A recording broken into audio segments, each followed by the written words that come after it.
Bueno, buenas tardes. ¿Se me oye bien? Sí. Bueno, antes de nada agradecer a la organización por haberme invitado y también porque me obligó un poco a repasar este tema que ahora para los nefrólogos es algo muy nuevo y no quiero decir que fácil. Antes de nada deciros que esta charla hablé un poco con Miguel antes porque era como dos caras de la misma moneda y aunque mi charla inicialmente se llamaba daño renal inducido por inhibidores del checkpoint, hablando un poco con Miguel, que me dejó el listón muy alto ahora, decidimos que quizá también era bueno repasar un poquito el daño renal de las terapias dirigidas. Entonces, bilateralmente decidimos cambiarle el nombre a daño renal inducido por terapias dirigidas, sí, por inmunoterapia. Bueno, con esto lo sabéis todos, pero la relación entre el daño renal y el cáncer es bilateral. Es muy frecuente que los pacientes que presentan cáncer tengan una insuficiencia renal. Hasta el 12% de los pacientes con enfermedades oncológicas tienen una insuficiencia renal grado 3 o mayor, y hasta el 23% de los pacientes con enfermedades oncológicas mayores de 75 años tienen una insuficiencia renal grado 3 o mayor. Además, el tener insuficiencia renal es un factor de riesgo para desarrollar una neoplasia. La tasa de incidencia retrospectiva de cáncer a 5 años en pacientes en diálisis es del 9,5%. Y el riesgo aparece ya con filtrados no muy bajitos, con filtrados menores de 55 y es mucho mayor con filtrados menores de 40. Además, la presencia de cáncer contribuye en sí misma a la pérdida de función renal. En un estudio que incluyó casi 5.000 pacientes con cáncer, los pacientes presentaron una caída del filtrado de unos filtrados medios de 91 a 84 en la evolución de los 2 primeros años de la neoplasia. Y se sabe que disminuye un 18% la supervivencia a 5 años específica para cada tipo de cáncer, que cae por cada 10 mililitros minuto de filtrado glomerular de caída de filtrado glomerular. Vale. Ahí se acaba de publicar hace muy poquito una editorial del New England en la que se habla precisamente de esto, que la prevalencia de insuficiencia renal en pacientes que pasaron un cáncer, supervivientes de un cáncer, es de en torno al 12 al 23%. Y la presencia de insuficiencia renal y cáncer es multifactorial, de causa multifactorial, y puede ser tanto en forma de fracaso renal agudo como en forma de establecerse una insuficiencia renal crónica. ¿Cuáles son las causas que llevan al paciente oncológico a desarrollar insuficiencia renal? Pues son múltiples y muy variadas, y quizá en este esquema no estén todas. Son funcionales por la depleción de volumen, por las hipotensiones que pasan estos pacientes, por la caquexia propia de la enfermedad neoplásica, renales propias, glomerulares, todas las glomerulopatías asociadas al cáncer, tubulointersticiales y por enfermedades renovasculares, hiporrenales, por la propia neoplasia, litiasis, retenciones agudas de orina, etc. Por tanto, son de causa neoplásica y muchas de ellas secundarias a la toxicidad farmacológica, que es en lo que nos vamos a centrar hoy. Ahora, vale. Bueno, este es un esquema que está hecho para pacientes, pero a mí me gusta mucho y creo que relata muy bien la evolución de las terapias oncológicas en los últimos años. Es que, no sé, ¿alguien sabe dónde está el puntero aquí? Ya está. Esto es un cuerpo humano sano, visto como un jardín. Tiene células buenas y alguna célula cancerosa. No pasa nada porque son poquitas. Cuando un cuerpo humano desarrolla cáncer, el equilibrio entre las células con cáncer y las células buenas, entre comillas, la balanza empieza a pesar un poco más hacia las células con cáncer. ¿Cómo tratábamos esto hasta ahora? Trataban los oncólogos, vaya. Con cirugía, era con coger una pala y arrancar las células malas. A veces se arrancaban todas, a veces no todas. La quimioterapia, pues darle al campo un veneno que mataba todo, células malas y células buenas, con las consiguientes toxicidades. Y la radioterapia, coger una lupa y dirigir los rayos del sol hacia las células malas. Pero por el camino a veces se llevaba alguna célula buena. En los últimos años, tal y como comentó Miguel, se desarrollaron nuevas terapias. Las terapias dirigidas y la inmunoterapia. ¿Y cómo se representa esto en este jardín? Las terapias dirigidas lo que hacen son buscar venenos que no hagan daño a todo el jardín, sino que se dirijan exclusivamente contra estas flores malas, hierbas malas, contra las células cancerígenas.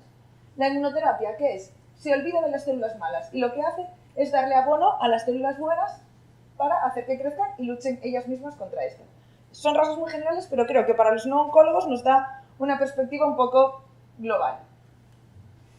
¿Y por qué esto es tan importante para nosotros, para los nefrólogos? Pues yo aquí os puedo contar mi experiencia en Vallebrón. En el Instituto de Investigación Oncológico de Vallebrón tenemos 129 ensayos clínicos en fase 1. De estos 129, 38 son con inmunoterapia. Por lo cual, los pacientes que nos encontramos con toxicidad por esto son muchísimos. Son tantos que hay 179 pacientes ahora mismo incluidos en ensayos clínicos con inmunoterapia, más todas las otras terapias dirigidas. 453 pacientes. Cada día casi en la guardia, cada semana nos comentan pacientes. Y entonces nos vemos obligados a saber un poco de qué va esto. Bueno, aquí esta diapositiva resume un poco todas las dianas terapéuticas que los oncólogos fueron encontrando a lo largo de estos años para encontrar fármacos para luchar contra las diferentes neoplasias. No me voy a meter porque está más que explicado. Y primero vamos a centrarnos un poco en los antiangiogénicos. A grandes rasgos. Y ¿se me oye? Ahora mejor, ¿no? Bueno. A grandes rasgos y para los no tan expertos, dos formas de actuar de los fármacos: los que inhiben directamente la molécula, los que inhiben el BEF, que es el bevacizumab, y los inhibidores de la tirosinquinasa, los que se basan directamente en el receptor, anti-BEF, vascular endothelial growth factor, platelet growth factor y epithelial growth factor. Inhibidores directos de la molécula bevacizumab para los otros varios fármacos. Y luego los inhibidores de la tirosinquinasa basados en las células, que son más específicos para cada enfermedad, como explicó perfectamente bien Miguel. Antiangiogénicos. ¿Cómo? Vamos a centrarnos ya ahora en el riñón. ¿Cómo afectan al riñón? Pues lo que hacen es algo parecido a lo que hace la preeclampsia. A nivel normal, en un riñón que funciona normal, el podocito produce BEF. Y este BEF lo que hace es que va a la célula endotelial y hace un feedback. La célula endotelial produce nefrina que ayuda a mantener al podocito sano. Cuando damos un fármaco que inhibe el BEF, lo que pasa es que no hay esta relación entre podocito y célula endotelial y la membrana basal se estropea y se empiezan a poner depósitos electrondensos aquí y se pierde la barrera de filtración. ¿Qué efectos secundarios tienen los fármacos anti-BEF en el riñón? El primero de todos es la hipertensión arterial, que es súper frecuente. Aparece en torno al 16 al 43% de los pacientes que reciben estos fármacos. Y recibir un fármaco o un inhibidor de la molécula o un inhibidor del receptor aumenta en 7 u 8 veces el riesgo de que un paciente desarrolle hipertensión. En pacientes que ya tienen hipertensión previa, obviamente la empeora. ¿Por qué producen hipertensión estos fármacos? Pues por dos causas. Una, porque disminuye la producción de óxido nítrico, porque para producirse está mediado el BEF, y el óxido nítrico es un vasodilatador y un natriurético. Si tenemos menos óxido nítrico, no hay vasodilatación, no hay natriuresis, y entonces sube la tensión. Y también porque se produce un aumento de la resistencia vascular, porque consecuentemente a la disminución del BEF se reducen los lechos vasculares y hay una rarefacción capilar. Es una hipertensión que generalmente se maneja bien con uno o dos fármacos de elección, IECAS o ARA2. Y segunda opción, calcioantagonistas, que suelen revertir al retirar el fármaco y que solo ha de plantearnos retirar el fármaco si el paciente presenta crisis hipertensivas de repetición o alguna emergencia hipertensiva en forma de encefalopatía, insuficiencia renal, etc. El segundo efecto secundario muy frecuentemente de estos fármacos es la proteinuria. En el metaanálisis que incluye el mayor número de pacientes, 12.000 y pico, tratados con bevacizumab, un 13,3% presentan proteinuria medida por el ácido urinario de 1 a 2 cruces. Un 2,2% es proteinuria ya importante, mayor de 3,5 gramos, y un 0,8% de los pacientes síndrome nefrótico. También se sabe que hay proteinuria con sunitinib y sorafenib, que son los inhibidores del receptor del BEF. Y son proteinurias muy variables, desde 1 gramo a 10,7 gramos día. No hay grandes estudios hechos con esto, son sobre todo series de casos. ¿Cuándo hay que plantear la biopsia renal? Si la proteinuria es masiva o si hay mala respuesta al tratamiento con bloqueantes del eje, porque hay que descartar que no haya alguna otra causa de la proteinuria, como una falla segmentaria, cambios mínimos, una membranosa por la neoplasia, etc. La proteinuria depende de la dosis del bevacizumab. Aparece en el 21 a 41% de los pacientes con dosis bajas y en mayor medida en pacientes que reciben dosis altas del fármaco. Y se cree que puede haber un comportamiento como de second hit, que muchos de estos pacientes probablemente ya tengan una lesión predisponente o ya una cierta tendencia propia a desarrollar proteinuria. También, al igual que la hipertensión, suele responder bien a la retirada del fármaco y al tratamiento con IECAS o ARA2. hemos de plantear retirar el fármaco si la proteinuria es nefrótica y hace que nos empeore la función renal. Si no somos capaces de manejarlo con fármaco, no hay que, con bloqueantes del eje, no hay que retirar el fármaco. Y el tercer efecto renal, y quizá el más importante de este tipo de fármacos, es la microangiopatía trombótica. En este trabajo de Ifedine clasifican la MAT relacionada con los tratamientos oncológicos de dos formas. La MAT tipo 1, que es la clásica, que es la que se relaciona con la quimioterapia clásica y que aparece muy rápido en cuanto se inicia la quimioterapia, que tiene mala respuesta, que se puede retirar la quimio y el paciente sigue con MAT y que generalmente tiene repercusión sistémica con anemia hemolítica severa, plaquetopenia, etc. Y la MAT tipo 2, que es la típica de los anti-VEGF, que aparece en cualquier momento del tratamiento, no aparece la primera o segunda semana, puede tardar meses en aparecer y que tiene muy buena respuesta a la retirada del fármaco. En estos casos, el 50% es limitado al riñón y aparece en forma de proteinuria y de alteración de la función renal. Y no suele haber anemia hemolítica ni plaquetopenia. Y aparece por la alta sensibilidad de la microvasculatura renal a la inhibición del VEGF. ¿Por qué? Porque en el endotelio renal es diferente al endotelio de otros vasos del cuerpo. ¿Por qué? Porque está la barrera de filtración y es donde necesitamos y es donde el fármaco está actuando. En cuanto a esto, ¿qué es importante saber tanto para nosotros los nefrólogos, pero sobre todo para los oncólogos? Que hay que monitorizar LDH, hemoglobina y proteinuria en los pacientes que reciban antiangiogénicos. Que si aparece hay que derivarlo al nefrólogo, y para nosotros saber que la biopsia renal es necesaria si la sospechamos, que aunque asumamos que es secundaria al fármaco, se recomienda hacer estudio funcional y genético de complemento porque puede ser que los pacientes tengan una predisposición. Y en cuanto al tratamiento, suelen responder bien a la retirada del fármaco, y sí que hay una serie de 3 casos que describen buena respuesta al eculizumab, pero tampoco explican muy bien si tenían mutaciones genéticas o no, entonces queda un poco en interrogantes si la respuesta o no al fármaco, porque ya digo que normalmente responden bien a retirar el bevacizumab. Aquí un caso que tuvimos nosotros hace poquito, una chica de 40 años con un cáncer de ovario seroso de alto grado que se había intervenido en 2016 y que en la intervención se habían llevado la arteria renal derecha y se había quedado el riñón derecho atrófico. Entonces era una paciente monorrena funcional izquierda.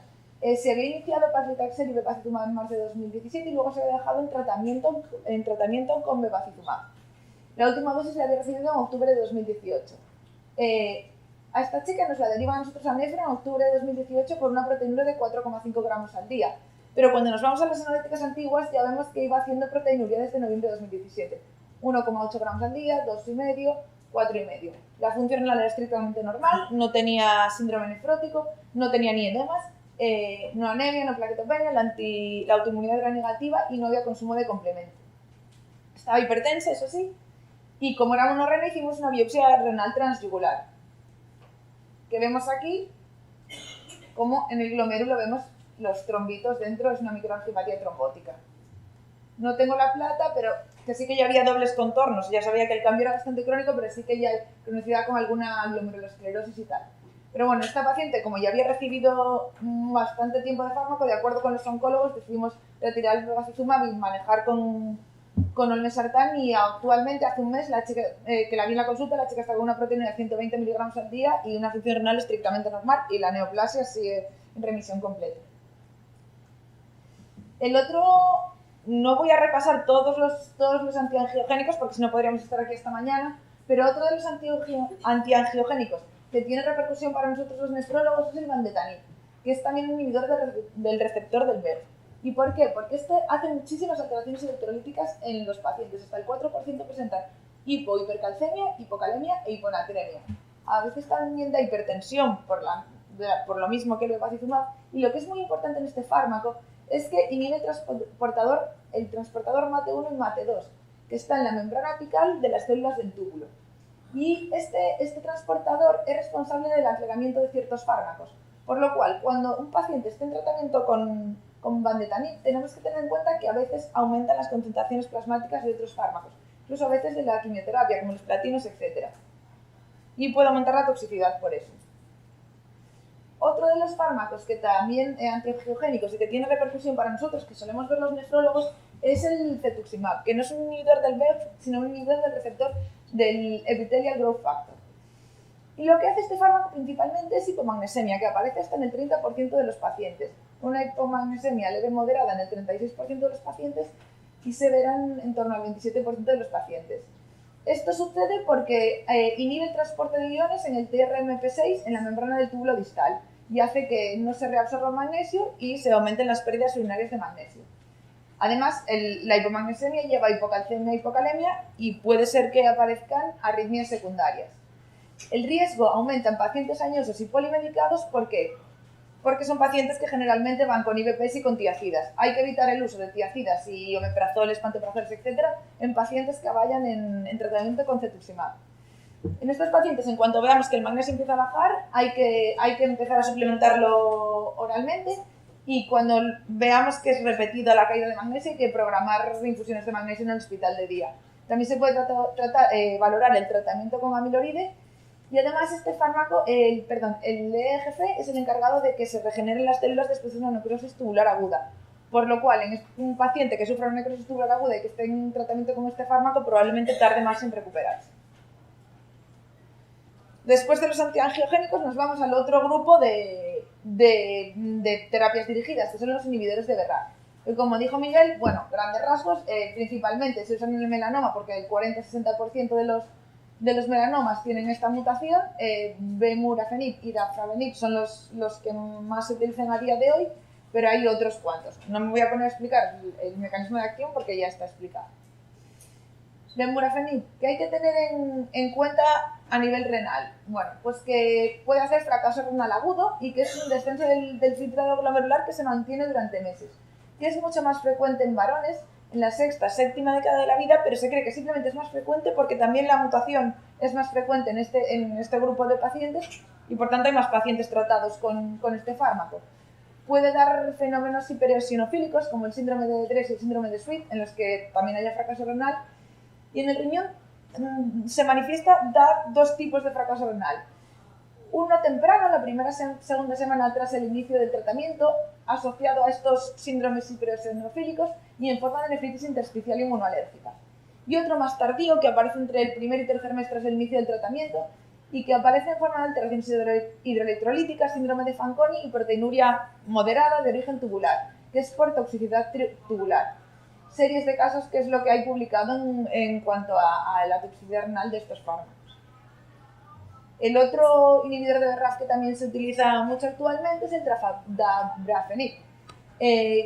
No da tanto fracaso renal agudo como el anterior, pero menor del 1% de los pacientes, y también es más frecuente que lo dé en varones ancianos, también porque son los que más usan este fármaco.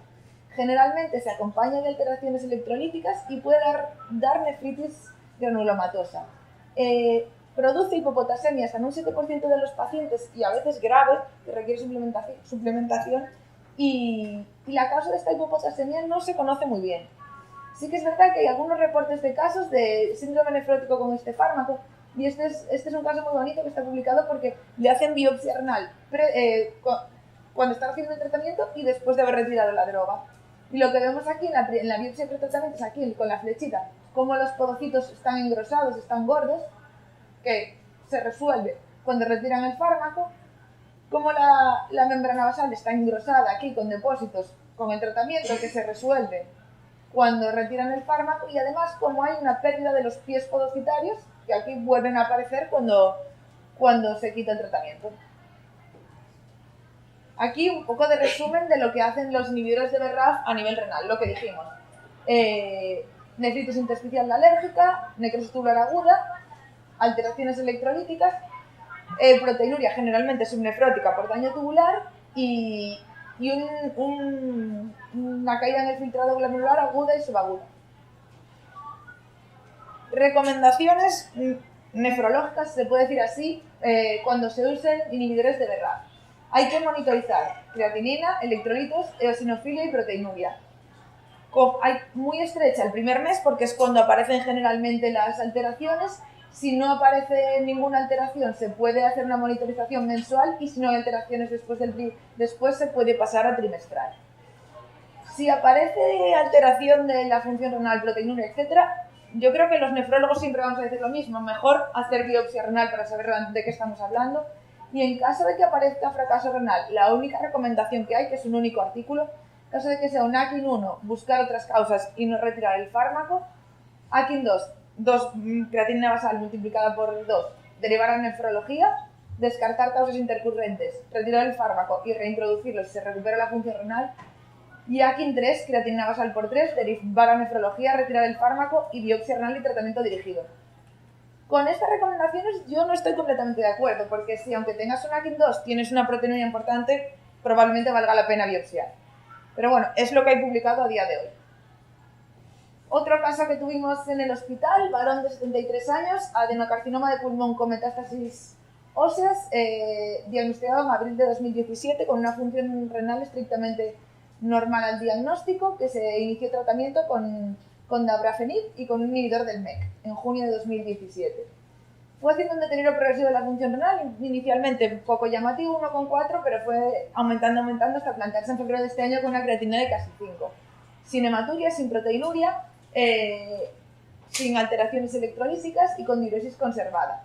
Como siempre, pasó un viernes por la tarde, no podíamos biopsiar al paciente. Entonces, ¿qué hicimos? Empezamos bolus de metilprednisolona sospechando de una nefritis intersticial inmunoalérgica y posteriormente prednisona miligramo kilo y realizamos la biopsia renal percutánea en la semana siguiente. Aquí vemos la biopsia, que lo que se ve es una nefritis intersticial inmunoalérgica con presencia de eosinófilos, aquí los vemos, y aquí vemos la infiltración linfocitaria. Lo que hicimos con este paciente fue un descenso lento de corticoides, todavía está con corticoides, alcanzando una creatinina plató de 1,7. No conseguimos la recuperación total de la función renal, pero bastante bien para cómo estaba. Y como sí que los oncólogos tenían mucho interés en reintroducir el fármaco, lo que hicimos fue reintroducirlo manteniendo corticoides a dosis de 15 miligramos al día, que es con lo que está ahora, lleva 10 días y sigue con su creatinina de 1,7. De momento parece que vamos bien, pero es algo muy reciente. Y bueno, y el tercer gran grupo de fármacos son la inmunoterapia y los inhibidores del checkpoint, que es un cambio de paradigma en el tratamiento oncológico. El target del fármaco deja de ser el tumor y pasa a ser el sistema inmune. Bueno, supongo ya lo sabéis todos, pero que Tasuku Honko y James Allison ganaron el Nobel de Medicina, el último Nobel de Medicina, por desarrollar estos fármacos. ¿Y qué son?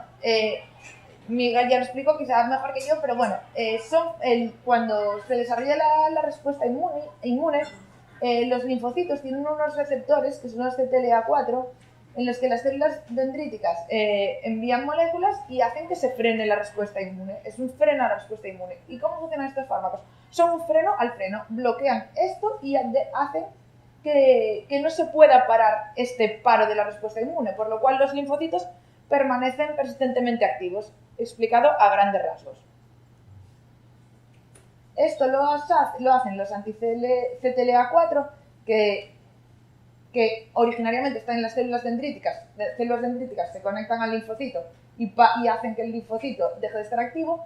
Y los PD1 y PDL1 están también en los linfocitos receptores, pero los que los activan y hacen que se frene la respuesta no son las células dendríticas, sino las células tumorales. Y lo que hacen los anti-PD1 y anti-PDL1 son bloquear estos receptores. Estos son los fármacos que comentó Miguel, que están aprobados a día de hoy como inmunoterapia. ¿Y qué efectos tienen? Pues los efectos se pueden resumir en itis. Son linfocitos persistentemente activados que lo que hacen es una inflamación a cualquier nivel del organismo. Encefalitis, tiroiditis, neumonitis, miocarditis, pancreatitis, la itis que vosotros queráis, cualquiera. Y por supuesto, nefritis. ¿Cómo sucede esto? Pues sucede de 4 maneras. ¿Por qué hacen? Por una parte, que se aumente la cantidad de autoanticuerpos preexistentes. Hacen que las células T sean más reactivas a los antígenos que están presentes en los tejidos normales. Hace que, como respuesta de estas células T hiperactivas, por alguna manera, secreten muchas más citoquinas. Y además hace que mejore la respuesta inflamatoria mediada por complemento. Entonces tenemos un magma inflamatorio aquí que lleva a lo que lleva. En el riñón lleva una nefritis intersticial aguda que ocurre de 2 maneras. De origen autoinmune por pérdida de la autotolerancia de las células T al riñón propio, y lo que se hace es un daño renal en forma de nefritis intersticial inmunomediada. O una teoría que hay que lo que dice es que el tratamiento con los inhibidores del checkpoint reactiva estas células T exhaustas que eran específicas para ciertos fármacos, como los AINES, IVPs u otros tratamientos que recibiera el paciente. Cuando damos el anti-PD1 o el anti-CTLA4, estas células migran al riñón y hacen un daño renal en forma de nefritis intersticial alérgica similar a la habitual, a la que puede dar cualquier fármaco de manera normal. Un poco de diferencia entre los anti-CTLA4 y anti-PD1. Los anti-CTLA4 actúan a nivel del ganglio linfático, mientras que los los inhibidores de PD1 actúan a nivel periférico. Los tipos de cánceres, ya los comentó Miguel. ¿Cómo hacen el daño renal? Los CTLA4 hacen un daño renal que aparece más temprano, entre 6 y 12 semanas después de iniciar el fármaco. Mientras que los PD1 hacen un daño renal que puede ser más tardío, hasta de 3 a 12 meses después de iniciar el tratamiento. Incluso puede aparecer el daño habiendo parado ya el tratamiento, porque hay memoria. Con los CTLA4 sí que hay evidencia de podocitopatía, algunas series de casos reportadas, mientras que no se describieron casos de podocitopatía con los PD1. Afecta tanto a varones como a mujeres. Los CTLA4 sí que es verdad que dan hiponatremia por hipofisitis, que no es más rara en los inhibidores de PD1, y en el trasplante, luego ya nos hablarán de trasplante una sesión entera.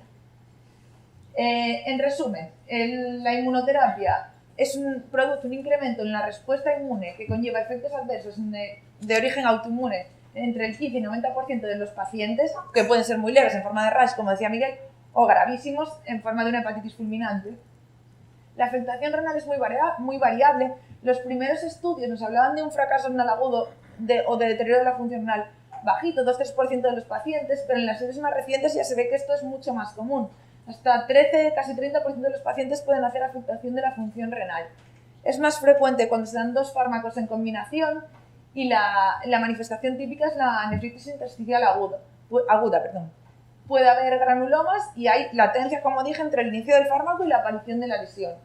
¿Cómo la vamos a ver en el análisis? Pues aumento de la creatinina, proteinuria mediana de origen tubular, eosinofilia ocasional, eosinofiluria a veces, y excepcionalmente pueden aparecer en relación a estos fármacos glomerulonefritis por inmunocomplejos, nefritis lupus-like y podocitopatías, pero son mucho menos frecuentes. La presencia de diselectroitemias principalmente es hiponatremia en relación a hipofisitis, y las complicaciones renales son las más tardías tras el inicio del tratamiento. Las dermatológicas aparecen antes, la tiroiditis aparece antes también. Anti-CTLA4 hasta 3 meses tras el inicio, anti-PD1 hasta 12 meses tras el inicio. Hay generalmente buena respuesta a parar el tratamiento y al uso de corticoides, y si la función renal se recupera, no es que haya aparecido una reacción renal, no es una contraindicación para reintroducir el fármaco, sino que hay que reintroducirlo después, como veremos. En cuanto al tratamiento, esta es una serie de casos más larga publicada, que hay 13 casos. Y lo que llama la atención es que de los 13 pacientes, solo hay 4 que no se recuperan. Los 4 que no se recuperan, 2 de ellos no reciben tratamiento con corticoides, lo que nos hace pensar que quizá el tratamiento con corticoides va bien. Además, de los otros 2 que no se recuperan, como vemos aquí, es que este puntero, como vemos aquí, uno solo hizo tratamiento con corticoides 2 semanas y el otro 4 semanas. Por lo cual, esta serie de casos nos lleva a pensar que quizá también el tratamiento con corticoides para que haya recuperación renal tiene que ser prolongado. Pero no hay estudios, esto es todo como vamos haciendo según la práctica clínica. Esto es un artículo que se publicó el año pasado y que propone cómo manejar la toxicidad renal por inmunoterapia. Esto en el grupo de oncología, en una reunión que hicimos a raíz de un trabajo que estamos haciendo, nadie parecía estar muy de acuerdo desde el punto de vista de nefro, pero es lo que hay publicado. Cuando hay un fracaso renal grado 1, creatinina 1,5 a 2 por encima de la media, mantener la inmunoterapia y seguirlo. Creatinina 2 veces por encima de la media, pues una creatinina de 2, que no estamos hablando de poca cosa. Seguirlo y ver cómo va. Cuando el fracaso renal es grado 2, creatinina 2 a 3 veces por encima de la creatinina basal, mantener la inmunoterapia, hablar con el nefrólogo, seguir la función renal, iniciar prednisona a dosis de medio miligramo kilo 1 y tratarlo hasta que los síntomas mejoren, porque suponen que va asociado a otras reacciones. Si no hay mejoría en una semana, pues aumentar la dosis de prednisona. solo cuando el fracaso renal es grado 3, creatinina 3 veces por encima de la basal. Hablan de parar la inmunoterapia permanentemente, que esto cada vez se ve más que el permanente no existe, que no es necesario quizá. Hablar con el nefrólogo, pensar en la biopsia renal, que nosotros creemos que sí que es importante, porque la biopsia te va a dar también un poco de pronóstico, a ver si hay mucha cronicidad, si hay poca. Y empezar prednisona a 1 o 2 miligramos kilo. Si a pesar de los corticoides después de una semana persiste grado 2, pensar en otra inmunosupresión. Ojo, otra inmunosupresión porque son pacientes que tienen una neoplasia activa. Cuando es grado 4, creatinina más de 6 veces la basal, pues lo mismo que en el grado 3. Esto nos parece que es un manejo demasiado quizá conservador. Se acaba de publicar hace nada otro algoritmo de manejo que tampoco hay nada basado, se ve muy pequeñito, pero bueno, a ver si os explico. Un paciente con cáncer en tratamiento con inmunoterapia que sufra un fracaso renal agudo. Si es un fracaso renal agudo grado 1, que se resuelve, se puede continuar perfectamente con la inmunoterapia. Si no se resuelve, hay que parar la inmunoterapia y consultar al nefrólogo, al igual que si ya debuta con un fracaso renal agudo 2-3. Consultar al nefrólogo y parar la inmunoterapia. Si el fracaso renal no se considera que es en relación a la inmunoterapia, hay que tratar la causa subyacente y cuando se haya resuelto el fracaso renal, reiniciar la inmunoterapia. Si se cree que el fracaso renal es secundario a la inmunoterapia, en el caso de que no haya otros efectos en otro sitio de la inmunoterapia, como puede ser cutáneos, tiroiditis, hepatitis, lo que sea, sí que tenemos que irnos obligatoriamente a la biopsia renal. Si en la biopsia renal nos muestra que hay una causa no relacionada con la inmunoterapia, tratar esa causa y reiniciar el fármaco cuando se haya resuelto el fracaso renal. Y si la causa es relacionada con la inmunoterapia, dar esteroides y reiniciar el fármaco cuando se haya resuelto el problema. Aquí sí que nos dice que cuando hay un fracaso renal importante, pero hay toxicidad en otro órgano, podemos tratar directamente con esteroides y biopsiar únicamente si el fracaso renal progresa o no se recupera. Aquí un poco la experiencia que nosotros tenemos, que tampoco es muchísima. Nosotros ahora mismo tenemos 8 pacientes biopsiados que nos hicieron un fracaso renal agudo en relación a inmunoterapia. De los 8, 4 hombres y 4 mujeres. La mayoría con anti-PD1, PDL1 y 2 con CTLA4 en combinación con anti-PD1. La aparición del fracaso renal, todos con latencia de meses con respecto al inicio del tratamiento, desde 1 a 9 meses. La función renal al diagnóstico del fracaso renal agudo. Hombre, un deterioro de función renal importante. Aquí 3, solo uno con creatinina de 2,2, pero creatininas en su mayoría por encima de 3. Proteinuria bajita, menor de 1 gramo en todos ellos y que parece por afectación tubular. No mucha hipertensión, algunos pacientes 153, 150, que algunos eran hipertensos de base. ¿Y cómo los tratamos? En su mayoría no pusimos bolus de metilprednisolona, en 3 de ellos sí.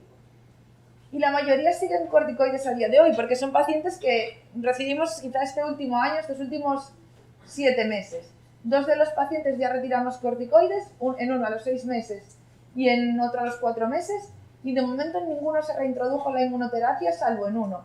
En el que se reintrodujo la inmunoterapia, se mantiene con una buena función renal, no es una recuperación ad integrum, pero es una recuperación bastante aceptable. Y en los otros recuperaron la función renal también bastante bien, creatininas por debajo de 1,5, salvo uno que se mantiene con una creatinina de 2,7.